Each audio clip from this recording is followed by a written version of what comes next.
Saludos, espero te encuentres muy bien. En este video aprenderemos a calcular la probabilidad de que ocurra un evento. Y para ello nosotros vamos a considerar tres situaciones. La primera de ellas es que para calcular la probabilidad de que ocurra un evento, nosotros vamos a dividir los casos favorables sobre los casos totales.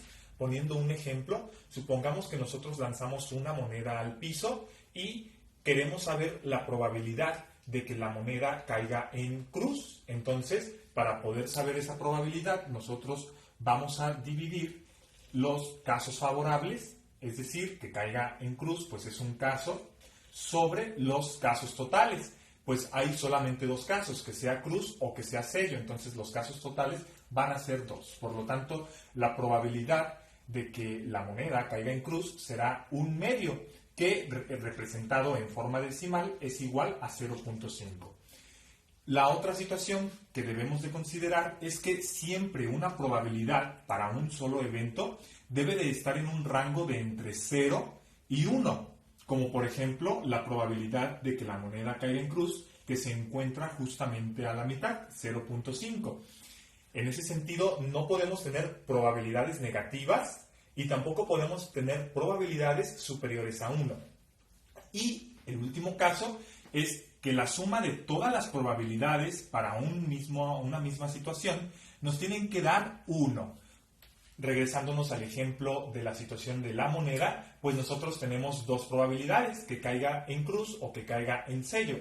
La probabilidad para que la moneda caiga en cruz será 0.5 y la probabilidad para que la moneda caiga en sello pues también será 0.5 y la suma de ambas probabilidades es igual a 1.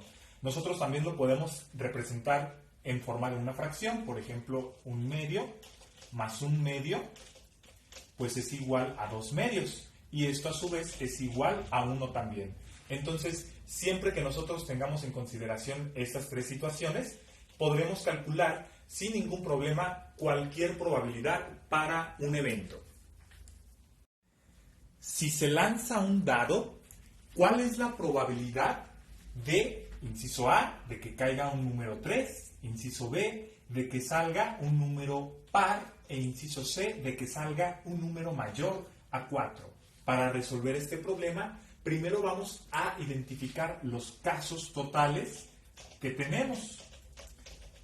Como estamos hablando de un dado, pues un dado tiene 6 caras. Aquí nosotros estamos presentando 3 caras, pero no se están viendo las otras caras que tiene el dado. Entonces los casos totales van a ser 6. Y vamos a resolver cada inciso por separado. Vamos a resolver primero el inciso A, que nos pregunta por la probabilidad de que caiga el número 3. Bien, pues en un dado solamente hay una cara que tiene el número 3. Por lo tanto, para identificar o calcular la probabilidad, nosotros vamos a dividir ese caso total, que es solamente 1, porque el dado, repito, solamente tiene un número 3, entre los casos totales que tenemos, que es igual a 6. Y de hecho, esta es la probabilidad de que salga un número 3, un sexto. Generalmente en los exámenes de admisión a la universidad, las probabilidades se manejan en forma de fracción. Entonces, hasta aquí nosotros podremos decir que ya hemos terminado, porque ya determinamos la probabilidad. La probabilidad es igual a un sexto. Sin embargo, otra forma de expresar la probabilidad es de forma decimal.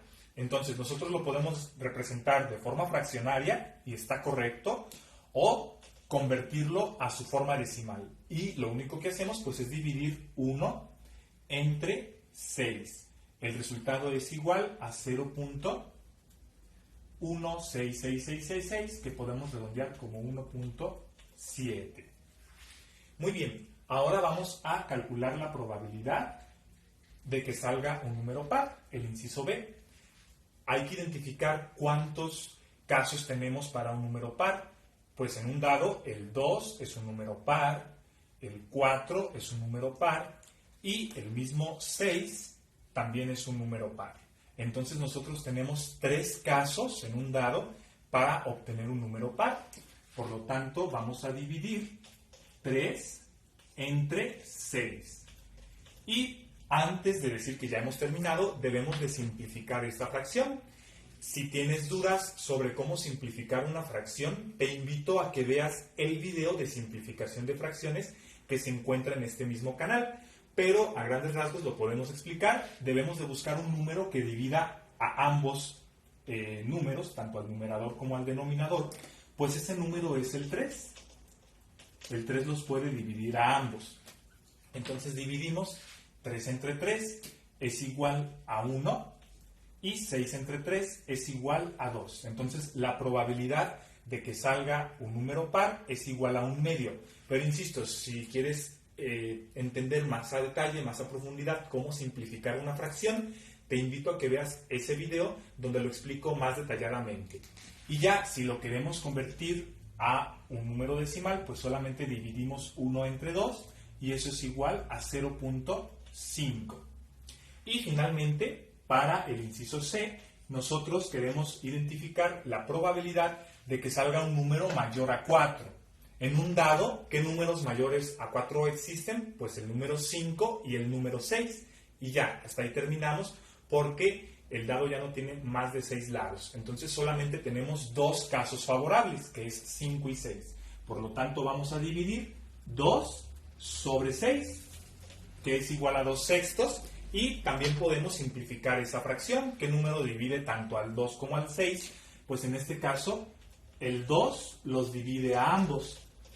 2 entre 2 es igual a 1 y 6 entre 2 es igual a 3. Entonces, la probabilidad de que salga un número mayor a 4 es 1/3. La forma para expresarlo en forma decimal es dividir 1 entre 3 y eso es igual a 0.33. Y listo, de esa forma se resuelve el problema.